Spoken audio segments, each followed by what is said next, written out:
marqué mon iconoclaste. Je suis bien seul aujourd'hui, je m'en balance et penche sur les joues. Je tangue et je cousse en freelance, c'est mon élégance.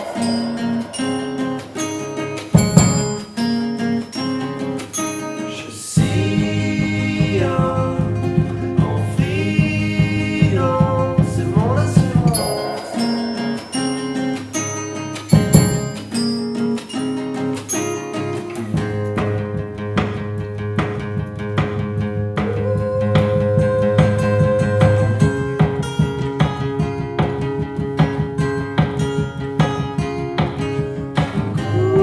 Course en freelance, c'est mon élégance.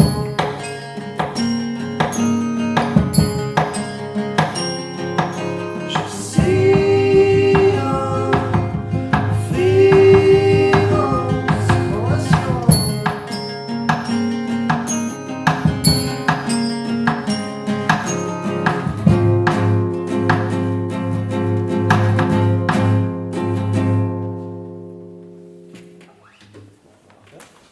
Bonjour chez vous, c'est l'Oreille Hardy, l'émission musicale de votre nouveau journal, le hardy.net. On vient d'écouter Freelance, une des dernières chansons des Crackbooms, qui nous font le plaisir de partager ce moment avec nous. Messieurs, bonjour. Bonjour. Alors, on va revenir sur le parcours des Crackbooms. Vous êtes originaire d'Aurillac. C'est exact. Comme quoi, on peut à la fois être cantalou et faire du rock'n'roll. Oui, pourquoi pas. Donc ça fait quand même un petit moment que vous faites de la musique ensemble, avec une réussite certaine, mais on peut dire que là vous êtes un peu à la croisée des chemins, parce qu'il y a toujours un moment où on n'est plus éternellement des ados, et qu'il faut travailler, gagner un peu sa vie, et être semi-professionnel dans la musique, c'est quelque chose de difficile et d'un peu usant parfois. Oui, c'est tout à fait d'actualité pour nous. Enfin, ça fait un peu genre on est rincé alors qu'on est jeune. C'est pas totalement vrai, mais c'est pas totalement faux non plus. C'est que c'est vrai que c'est compliqué quand on n'a pas encore quand on a la reconnaissance du public, mais pas encore voilà de gens qui nous soutiennent financièrement, etc. C'est un petit peu difficile puisque il faut balancer entre nos métiers, entre le fait de voilà tous les week-ends, dès qu'on bosse pas, dès qu'on a des jours de repos, partir faire des concerts, répéter, ça coûte beaucoup d'argent, ça prend beaucoup de temps et là on est à un moment où ça fait un moment qu'on fait ça et c'est vrai que c'est compliqué à gérer quoi. Alors quand on écoute là ce truc Copain Soleil, on a l'impression qu'il y a aussi beaucoup de déconnade et presque un peu d'autodérision, parce qu'il y a des influences new wave ou rock new wave du vraiment tout début des années 80, il y a des sonorités un peu Cure, et puis il y a un côté un peu popinette sucrée, voire compagnie créole carrément, donc avec des influences vraiment diverses. On aime beaucoup, on n'est pas les seuls à le faire hein, bien sûr, mais on aime beaucoup le mélange de la pop et tous les rythmes un petit peu africains dans de la pop. On trouve que c'est assez intéressant comme rendu, mais il y a plein d'autres groupes qui font ça déjà et c'est voilà genre Vampire Weekend ou Life, c'est des groupes qu'on aime beaucoup donc ça se ressent sans doute un peu dans notre musique aussi. Et alors après, là je vais me faire un petit peu provocateur, mais quand on écoute ce truc Copain Soleil aussi, on se dit mais ils sont arrivés juste après les Bébés Brunes, c'est quelque chose qu'on vous a déjà dit ça ? On nous l'a dit pas par rapport à Copain Soleil, on nous l'a dit par rapport à ce qu'on faisait avant, parce qu'on avait fait un EP qui avait beaucoup moins de personnalité, je pense. C'était beaucoup moins marqué quoi. Là, Copain Soleil, il y a beaucoup de personnalité. Les chansons qu'on faisait avant, c'était juste des chansons en français sur un truc un peu plus rock, pop, moins mélodique comme ce qu'on fait maintenant. Tout ça, c'était pour dire aussi que dans la vie d'un groupe de rock, il y a un facteur aussi qui est essentiel, c'est d'être au bon endroit, au bon moment. Et des fois, on y est juste avant ou juste après. Et on peut avoir tout le talent qu'on veut ou avoir fait des tas de choses. Des fois, on passe juste à côté d'un truc. Et moralement, c'est parfois difficile d'avoir envie de continuer la route. Il y a beaucoup le contexte économique de la musique en ce moment fait que il y a beaucoup de plans en fait, il y a beaucoup moins de coups de cœur quoi. Il y a beaucoup de plans de la part des gens qui signent des groupes etc. Il y a beaucoup de qu'est-ce que veulent les gens, à quelle période on est, qu'est-ce qu'on attend de la musique, comment cette chanson elle est possible à adapter pour passer à la radio pour ça. Voilà, c'est beaucoup plus, on se laisse beaucoup moins aller à ce qu'on aime ou ce qu'on n'aime pas tout simplement. quand on est un professionnel de la musique et qu'on regarde ce qui se passe autour de nous, je pense qu'avant, quoi. Donc il y a aussi ce facteur-là. Nous, en tout cas, on continue à faire ce qu'on aime.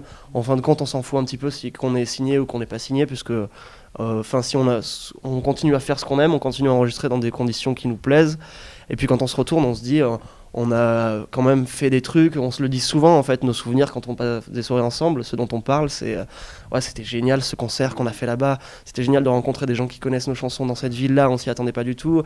C'était génial de tout à l'heure, on vient de voir sur internet qu'il y a un prof de français au Pérou qui donne des cours de français à ses élèves et qui leur fait écouter notre groupe pour leur apprendre le français. C'est quand même, même si, pour un groupe indé, je pense qu'on est allé vachement loin, quoi. Voilà, je sais pas si on aurait été plus loin dans une autre direction si on avait signé, mais pour un groupe indé, je trouve qu'on on a vraiment fait pas mal, quoi. Duge, tu veux ajouter quelque chose? Je pense qu'on a été à un moment, on a peut-être été à une période charnière où maintenant il y a une sorte de mouvement de nouveaux groupes qui se crée, qui s'appelle plus French Pop ou autrement, voilà, avec des groupes comme La Femme, Pendentif, Granville, Aline, etc. Mais tous ces groupes-là, enfin je te coupe, Duge, mais tous ces groupes-là, t'as pas l'impression quand même qu'il y a aussi un phénomène de mode et que ça doit rentrer dans le cadre de ces fameuses synchros, puisqu'il y a ça aujourd'hui, Oui, l'aboutissement, c'est de vendre des jeans ou des yaourts, Faire de la pop en français, c'était pas forcément évident, on était plus justement en mode, enfin avoir des nouveaux groupes qui faisaient vraiment du rock à la Bébé Brune. Et proposer autre chose, au début on était un peu tout seul et finalement on est content d'avoir fait partie du début un petit peu de ce mouvement-là, et moi je suis assez fier que ça continue. Bon, après, même si on n'en fait pas, on va sûrement jamais faire partie de ceux qui ont été les plus connus à travers ça, mais d'être initiateur, c'est vrai que pour ça, on a eu de la chance à ce moment-là. et tout ça, ça vous donne quand même encore des envies musicales en tout cas. On fait un nouvel EP, on est détaché de tout besoin de séduire qui que ce soit, quoi. Parce qu'on n'a plus envie de. On n'attend pas que quelqu'un vienne nous chercher, nous signe, on n'attend pas. En fait, on enregistre des chansons et on fait un EP juste parce qu'on trouve ça beau et que ça nous plaît. Enfin, tout ça, en tout cas, ça laisse des perspectives positives. Et puis, il y a ce nouvel EP qu'on va pouvoir découvrir. Et on va se quitter avec une chanson que vous allez nous interpréter maintenant et qui s'appelle... Mire et moi.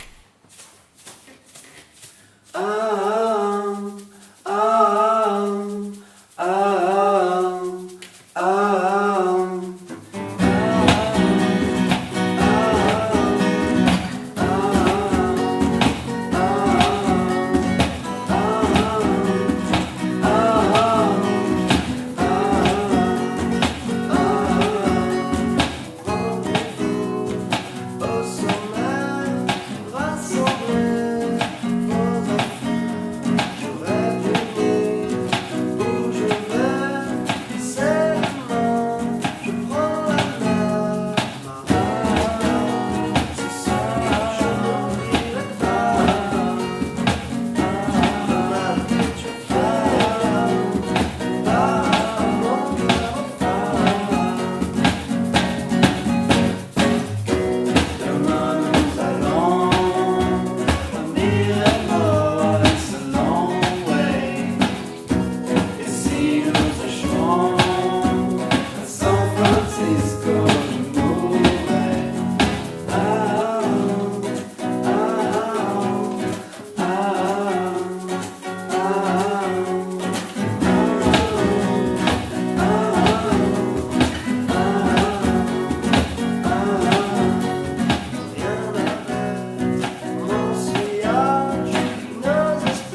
t'en auras besoin et en plus c'est génial.